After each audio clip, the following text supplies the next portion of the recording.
Buenos días, hermanas y hermanos de nuestra iglesia. El día de hoy me corresponde poder entregar una pequeña meditación según el programa de nuestra iglesia. Y es así que vamos a hablar sobre lo que nos indica el leccionario sobre estos días o en esta semana. El domingo recién pasado, el mensaje que nos daba nuestro pastor estaba centrado en la visita de los magos al pesebre, para ir a ver al niño que acababa de nacer, siguiendo desde el oriente una estrella que era más luminosa que lo normal. Si bien ellos eran de tierras lejanas, tenían el conocimiento de las profecías sobre el nacimiento de un rey, y en ese contexto que se presentaron ante Herodes para preguntar sobre aquel niño recién nacido. Para el mundo cristiano, durante esta semana, estamos en el tiempo de la Epifanía del Señor, que es, en resumen, es la revelación de Dios, la manifestación de Dios a través de su Hijo. Incluso algunos países celebran la Epifanía del Señor con la misma intensidad como nosotros celebramos la Navidad. Es así que cada 6 de enero se celebra en Europa el Día de los Reyes Magos. En Latinoamérica el nombre cambia y se llama el Día de los Santos Reyes, que conmemora el día en que los magos de Oriente llegan con regalos a ver el niño recién nacido. Esta tradición, que llegó a América con los conquistadores españoles, fue arraigándose incluso en nuestro país en la época de la colonia, manteniéndose hasta el día de hoy con mayor fuerza en el norte de nuestro país. En Arica existe una celebración muy importante sobre el Día de los Reyes Magos o la Epifanía del Señor.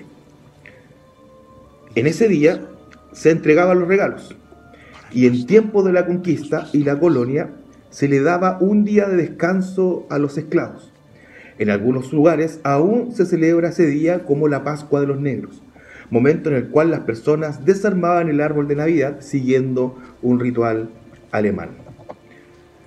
Ahora nos podemos dar cuenta que estamos llenos de simbolismos y prácticas que vienen de otros lugares, y dejamos muchas veces al olvido lo que realmente es importante analizar, que es la revelación de Dios a la humanidad, cuando Dios a través de su Hijo se muestra al mundo como un humano más, porque es el momento en que el Verbo se hace carne y hueso. Para seguir la meditación de este día, vamos a leer en el libro de Isaías, capítulo 60, del versículo 1 al 6. Y vamos a dar lectura en el nombre de nuestro Dios. Esta lectura lleva por título La futura gloria de Sión.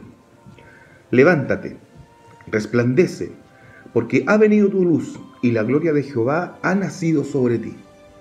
Porque he aquí que tinieblas cubrirán la tierra, y oscuridad las naciones, mas sobre ti amanecerá Jehová, y sobre ti será vista su gloria. Y andarán las naciones a tu luz, y los reyes al resplandor de tu nacimiento. Alza tus ojos alrededor y mira. Todos estos se han juntado y vinieron a ti. Tus hijos vendrán de lejos, y tus hijas serán llevadas en brazos. Entonces verás y resplandecerás. Se maravillará y ensanchará tu corazón, porque se haya vuelto a ti la multitud del mar, y las riquezas de las naciones hayan venido a ti. Multitud de camellos te cubrirá, dromedarios de Madán y de Efar vendrán todos desde Saba. Traerán oro e incienso y publicarán alabanzas a Jehová. Para poder comprender un poco más esta revelación, debemos preguntarnos qué pasaba en Israel en el momento que ocurre el nacimiento. Y para eso debemos saber que 64 años antes del nacimiento de Jesús, el Imperio Romano había ingresado a Jerusalén imponiendo su dominio a todo el territorio, estableciendo sus normas, llevándose sus riquezas, cobrando impuestos abusivos y usureros y empobreciendo a la ciudadanía. Esta opresión era dura y letal para la gran parte de la población, sobre todo los estratos sociales medios o bajos, si lo podemos categorizar a nuestra realidad. No así con la élite o con los más adinerados de Israel, ya que ellos seguían viviendo de su beneficio debido a que estratégicamente los romanos no intervenían en la religión o aristocracia de los países invadidos, con el fin de no tener mayor resistencia u oposición de quienes comandaban las tropas enemigas. En resumen, dejaban tranquilos a los sacerdotes y a la aristocracia y solo les exigían los tributos y la subordinación. Sumando a todo esto, 36 años antes del nacimiento de Jesús, el Senado romano reafirma o confirma a Herodes como el rey de los judíos. Con esto, Herodes y todos sus cercanos seguirían teniendo los mismos beneficios y lujos que les corresponde a la clase alta de la sociedad, solo que ahora son súbditos del imperio y le debían lealtad a Roma más que a su propio pueblo. En medio de todo esto, y con la población convulsionada al ver que todos sus impuestos se los llevaba el extranjero imperialista, y lo poco que quedaba en el país lo tomaban los más ricos, ocurre el nacimiento de Jesús, el Mesías, el Cristo, el Maestro. En medio de todo este estallido social, el pueblo añoraba la llegada de un Mesías y esperaba que la palabra se cumpliera. Si nos vamos a lo que dice Isaías en el capítulo 53, ¿no es cierto?, en adelante, vamos a leer lo siguiente. Quien ha creído a nuestro anuncio y sobre quien se ha manifestado el brazo de Jehová, subirá el renuevo delante de él, y como raíz de tierra seca no hay parecer en él, ni hermosura. Le veremos más sin atractivo para lo que deseemos. Despreciado y desechado entre los hombres, varón de dolores, experimentado en quebranto, y como que escondimos de él el rostro, fue menospreciado y no lo estimamos. Ciertamente llevó él nuestras enfermedades y sufrió nuestros dolores, y nosotros le tuvimos por azotado, por herido de Dios y abatido. Mas el herido fue por nuestras rebeliones, molido por nuestros pecados, y el castigo de nuestra paz fue sobre él, y por su llaga fuimos todos curados. Parece que el Mesías del que habla Isaías es una persona que sufrirá, será menospreciado y quebrantado. Ahora veamos lo que dice Daniel, el profeta Daniel, respecto al Mesías.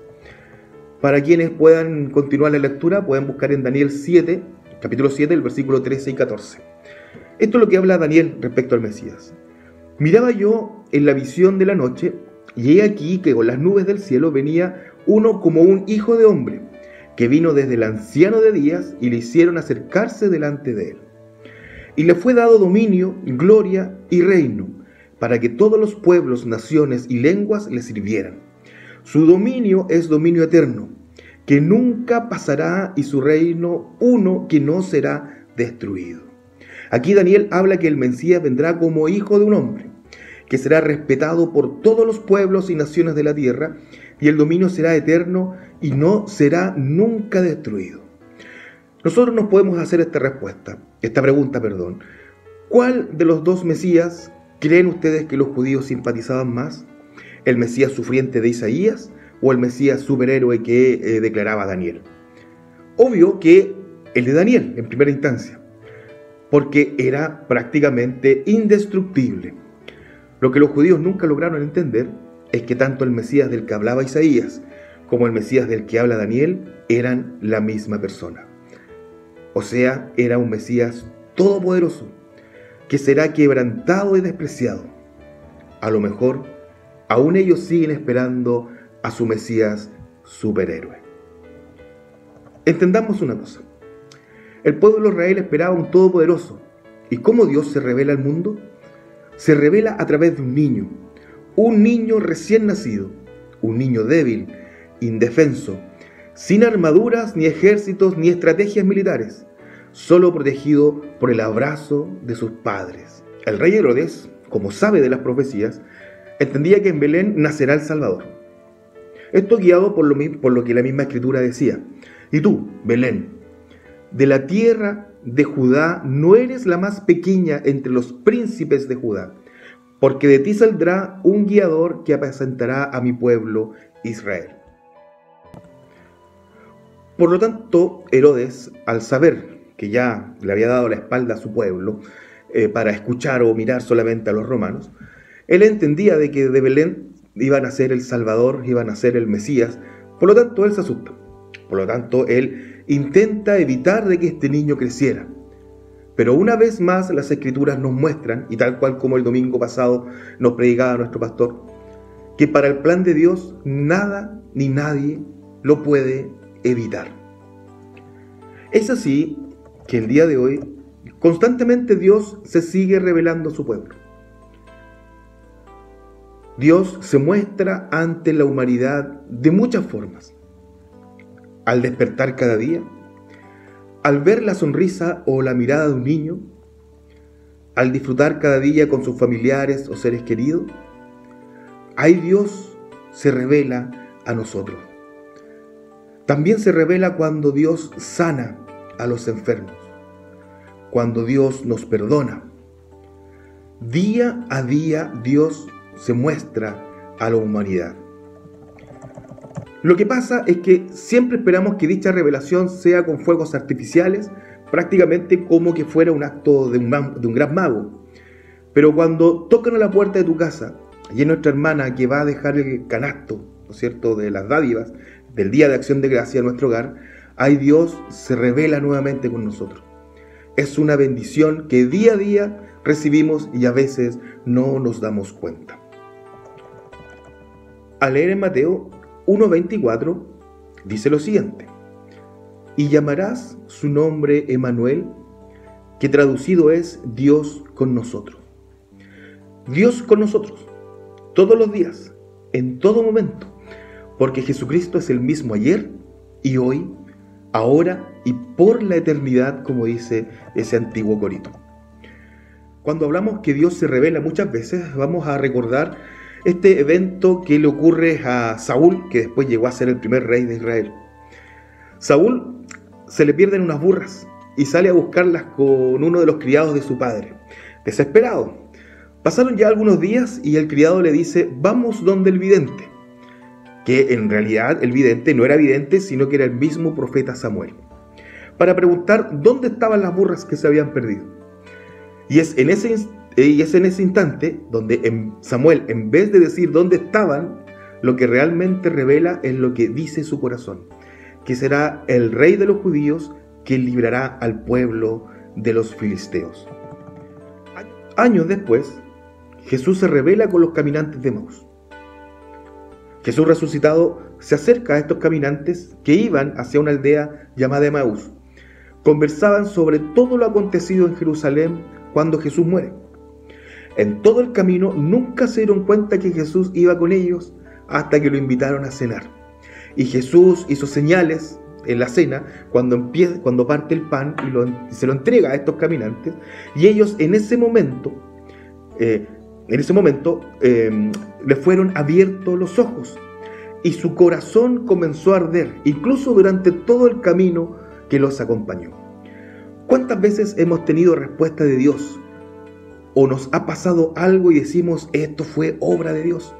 Y nuestro corazón se llena de alegría al saber que Dios está con nosotros, tal como se lo dijo el ángel a María. En estos tiempos de dificultad, el llamado es a confiar en Dios y no temer, porque Él tiene el control de nuestras vidas. Solo debemos cuidarnos y no exponernos de forma innecesaria. Este Dios revelado en un niño es el mismo Dios hecho hombre, muerto y resucitado al tercer día, que ahora está sentado al lado del Dios Padre hasta el fin de los días. Creemos en un Dios vivo y que su revelación se renueva cada día a quienes están de corazón dispuestos a ser renovados en la fe. Que Dios nos bendiga y confiemos que este año que comenzamos estemos junto a Él, porque su diestra siempre nos ha sostenido. Queridos hermanos, que Dios les bendiga.